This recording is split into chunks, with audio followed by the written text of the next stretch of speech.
నానబెట్టుకున్న పెసరపప్పుని మిక్సీలో వేసుకొని ఇలాగ కాటుకులాగా మెత్తగా గ్రైండ్ చేసుకోవాలి. దాని అనంతరం పోపు కోసం సిద్ధం చేసుకున్నాం కదా, ఇప్పుడు పొయ్యి మీద బాండీ పెట్టుకొని పోపు కోసం 3 స్పూన్లు నూనె వేయాలి. 3 స్పూన్స్ ఆఫ్ ఆయిల్.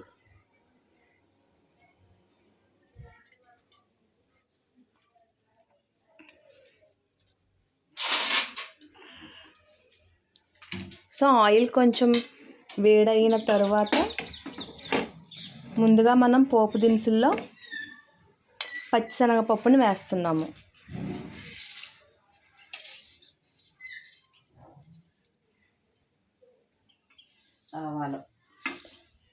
తర్వాత ఆవాలు, మెంతులు, జీలకర్ర అవి వేసుకున్న తర్వాత ఒకసారి కలుపుకోవాలి.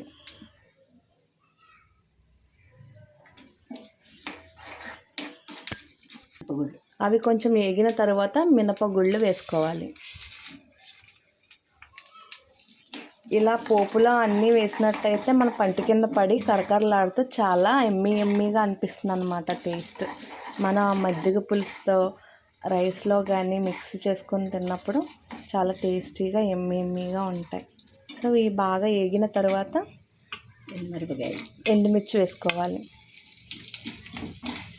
సో ఎండుమిర్చి, పచ్చిమిర్చి, అల్లం ఈ ఫ్లేవర్ చాలా టేస్టీగా ఉంటుంది.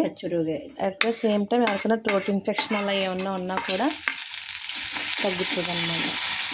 నెక్స్ట్ గ్రీన్ చిల్లీ అండ్ అల్లం, జింజర్ 2 మిక్స్ చేసుకొని వేసుకోవాలి. అలా చిటపట్లాడేలాగా వేసుకోవాలన్నమాట. కరివేపాకు, ఫైనల్గా కరివేపాకు వేసుకోవాలి. సో వీటిని ఒకసారి బాగా మిక్స్ చేసుకోవాలి. కొంచెం పసుపు మజ్జిగలో మిక్స్ చేసుకోవాలి. పోపులో కూడా చిటికెడు పసుపు వేసుకొని కలుపుకోవాలి. నెక్స్ట్ సాల్ట్ కూడా మజ్జిగలో మిక్స్ చేసుకోవాలి. ఆ మజ్జిగకి ఎంత అయితే సాల్ట్ పడుతుందో మనం తగినంత సాల్ట్ని మనం మిక్స్ చేసుకోవాలి. పోపు ఎగిపోయింది చూడండి. పసుపు వేసుకున్న తర్వాత ఒకసారి బాగా దాన్ని మిక్స్ చేసుకొని, సో పోపు ఎగిపోయిన తర్వాత ఆ పోపుని తీసుకొచ్చి మజ్జిగలో మిక్స్ చేసుకోవాలి.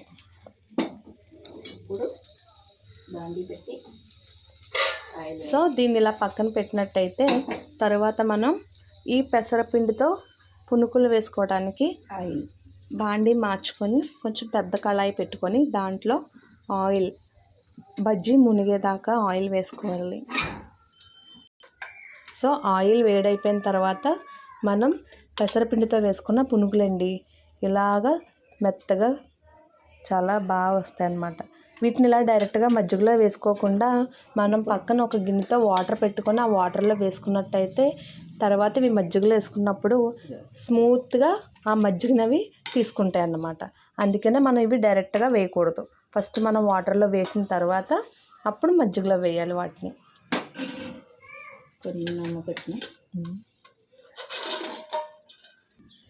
సో వాటర్లో వేసి తీసుకొచ్చి మళ్ళీ మజ్జిగలో మిక్స్ చేసుకున్న తర్వాత ఫినిషింగ్ టచ్ మనం కొత్తిమీరతో గార్నిష్ చేసుకొని దాన్ని సర్వ్ చేసుకోవడమే. సో చూడండి, చూడటానికి ఎంత ఎమ్మీగా అనిపిస్తుందో కదా. సో ఇదండి టుడే రెసిపీ. దీన్ని మనం బ్రేక్ఫాస్ట్గా తీసుకోవచ్చు, లేకపోతే లంచ్లో మిక్స్ చేసుకున్నా కూడా చాలా బాగుంటుంది అన్నమాట. ఎప్పుడు మనం రెగ్యులర్ టిఫిన్స్ కాకుండా ఇడ్లీ, దోశ, ఉప్మా అలా కాకుండా ఇలా కూడా మనం సర్వ్ చేసుకోవచ్చు. సో మీకోసం ఇవాళ ఒక చిన్న టిప్ చేయబోతున్నారు మా అత్తయ్య గారు. ఎందుకంటే ఇప్పుడు అందరికీ కూడా ఏజ్తో సంబంధం లేకుండా మోకాళ్ళు అనేవి బాగా నొప్పులు వస్తూ ఉంటాయి. సో వెంటనే మనకి వచ్చిన వెంటనే మనం మెడిసిన్ అది దగ్గర లేనప్పుడు వంటింట్లో ఉండే చిన్న ఐటమ్స్ తోటి మనం ఈ టిప్ అనేది చేసుకోవచ్చు. ముందుగా మనం లెమన్ తీసుకోవాలి. ఆ లెమన్ని సగం చెక్క కింద కట్ చేసుకొని దాన్ని ఇలాగ ఓస్తోటి హోల్స్ కింద పెట్టుకోవాలి. సో అలా హోల్స్ పెట్టిన దాంట్లో మనం పసుపు అనే దాన్ని యాడ్ చేయాలి.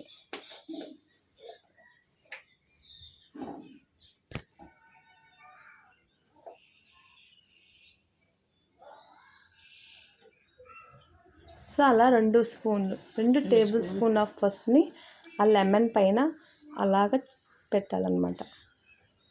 పెట్టి దీని మీద ఆయిల్ వేయాలి. సో అలా పసుపు పెట్టిన నిమ్మకాయ మీద కొంచెం ఆయిల్ డ్రాప్స్ అనేవి అలా వేసుకోవాలి.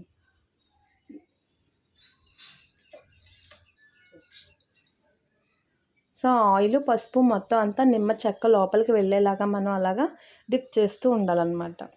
చేసి దీని మీద పొయ్యి మీద పెట్టాలి. దాన్ని స్టవ్ వెలిగించి ఈ నిమ్మ చెక్కని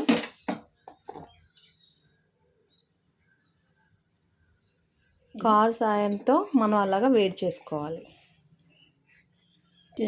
సో అలా హై ఫ్లేమ్లో మనం ఈ నిమ్మ చెక్కని పసుపు ఆయిల్ మిక్స్ చేసిన దాన్ని వేడి చేసుకొని మడవ నొప్పి ఎక్కడైతే మనకు పెయిన్ వస్తుందో మడవ నొప్పి కానీ మోకాలు నొప్పి కానీ ఎక్కడైతే పెయిన్ వస్తుందో ఆ పెయిన్ మనం ఎంత హీట్ని అయితే తట్టుకోగని ఉంచుకోగలమో అంత హీట్ తోటి మనం ఆ ప్లేస్లో పెట్టుకున్నట్టయితే మీకు వెంటనే ఉపశమనం అనేది తెలుస్తుందన్నమాట.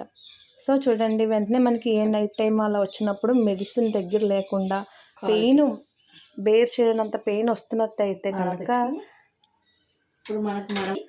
ఇప్పుడు మనకి మడవ నొప్పి వచ్చినట్టయితే ఆ మడాన్ని తీసుకొచ్చి అలా మనం కూర్చొని అయినా సరే రిలాక్స్డ్గా అలా పెట్టుకున్నట్టయితే ఆ వేడి మనం ఎంతైతే పట్టగలమో ఆ వేడి చల్లారేదాకా కూడా ఉంచుకోవచ్చు. మధ్యలో వచ్చినా అది పెట్టుకుంటే తగ్గుతుంది. వేళ మధ్యలో వచ్చినా సరే పెట్టుకోవచ్చు.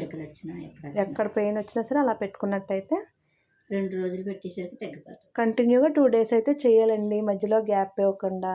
సో చూడండి, ఈ టిప్ చాలా యూజ్ఫుల్గా ఉన్నట్టయితే నాకు ఒక like, share and subscribe me please. Thank you for watching.